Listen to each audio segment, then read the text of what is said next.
bottle of Hennessy. My start in music, I would say, in 2002, 2003, when I did a verse from my partner Speedlo's album, Cali Thuggin. The song was called Nuts Grab Bites the Dust. A lot of you guys, you know what I'm saying? I know you guys remember that shit. What? Basically, that was like literally one of the first times I ever sat down and wrote a verse of 16, or whatever you want to call it.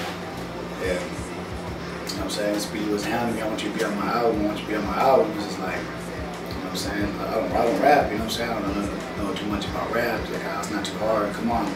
So we shout out to Merced, to Lowdown Studio, where we recorded the whole song all at one time. Me, Never, Little Wino, fucking Hurricane J, Speedy, you know what I'm saying? Everybody there.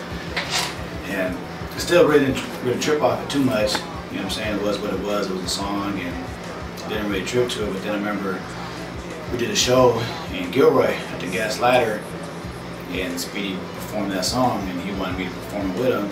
And I think Mac Dre was the headliner of the show.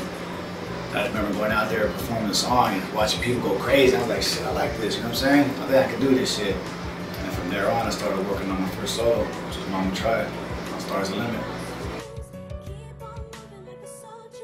I was born in the spring 1976. Used to walk to high school when my Cortex kicks. I got solo albums, compilations.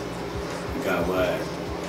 Mama Tried, Childhood, Day of the Dead, my solos.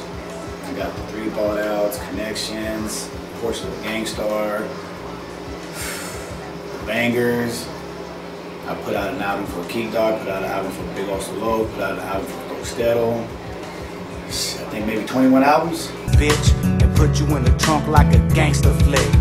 I snort cane just to ease my pain. And my newest project, I'm working on the Bangers Part 2.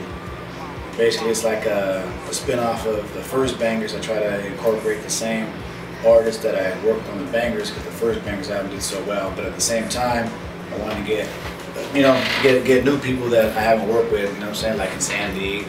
Get more people from Clary County, from the Salinas area, just because, you know, those are the areas that are really buzzing. That's where, you know what I'm saying, there's a lot of support. Cities like Sacramento, San Jose, Salinas, Clary County, those are always the biggest areas and the biggest support. So I try to get artists from everywhere if I can. But no. Plus my solo, House Shoes and Heartache, I got that like 50% done. And it's, you know what I'm saying, I said it a few times, and I feel that if that was to be my last solo album, I'd be happy.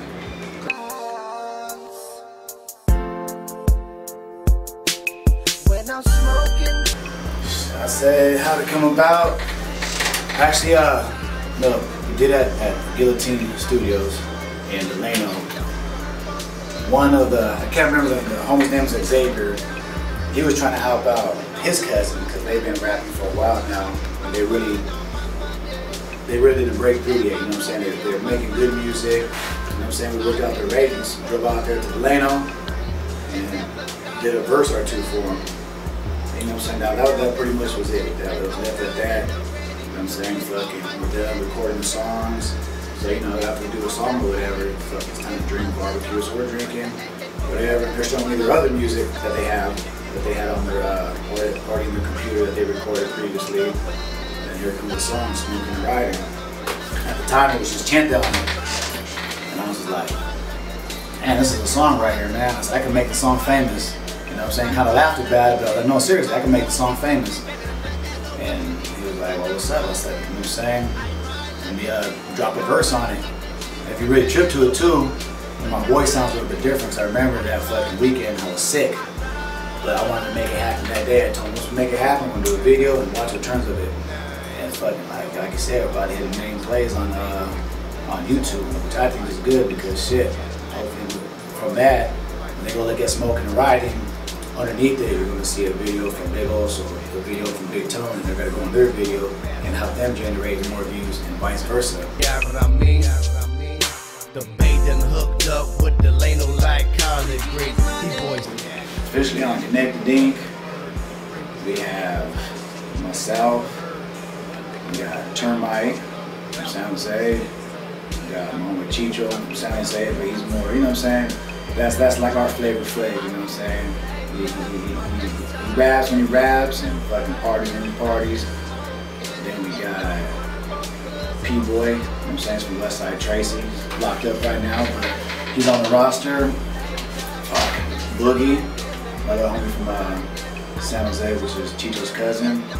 Play, on the play from South Hayward. He's in Mexico right now. They got deported, so we're working on his album.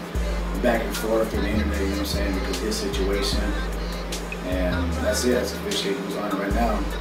You know, you're gonna run into people that say they're on Connected Ink, but you know what I'm saying, to be official on Connected Ink, you gotta be productive, you gotta contribute, you can't just fucking, it's not about just being there, being in the video or nothing like that, you know what I'm saying? Because I worked hard on getting Connected Ink to where it was, and I was just one person by myself, you know what I'm saying? The whole reason.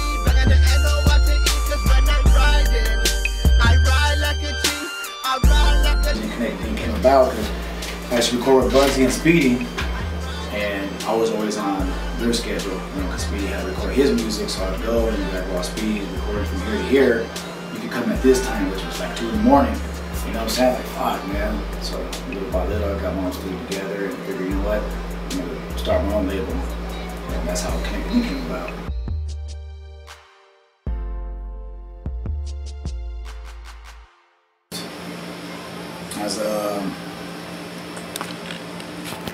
It's hard to say that it showed me what I was really missing. Because like I said, I got incarcerated when I was 16. And I didn't get out until right before I turned 25. I got out 6 months before I turned 25, so I didn't know what it was like to fucking pay rent, buy a house, buy a car, drive a car, fucking go out on dates, you know what I'm saying? All this simple shit that these kids right now overlook. You know what I'm saying? I didn't know what it was like to have a child, to take care of that child, hear a child call you daddy, you know what I'm saying? Have a real girl, you know what I'm saying, a wife and all that shit, someone that really is there no matter what. So it's kind of hard to say that I understand if being away from that, but now having all of that and knowing in jail you can't have none of that shit, it's just like, you know what I'm saying, it puts the light goes on every time you're put in a position, whether it's jail or freedom, you know what I'm saying? There's going to be a time when you're put in a position where you can't think jail or freedom because you just have to take care of what you got to take care of. But at least, I would say at least 90% of the time, man, you have that choice whether you're going to fucking jump the gun and put yourself in a position to be incarcerated for the rest of your life or think things through and solve it a different way. Now to it, the family's the ones that will take care of you. So you have to make sure you're there to take care of your family. You know what I'm saying? You can't really take care of your family if you're out there doing knucklehead shit.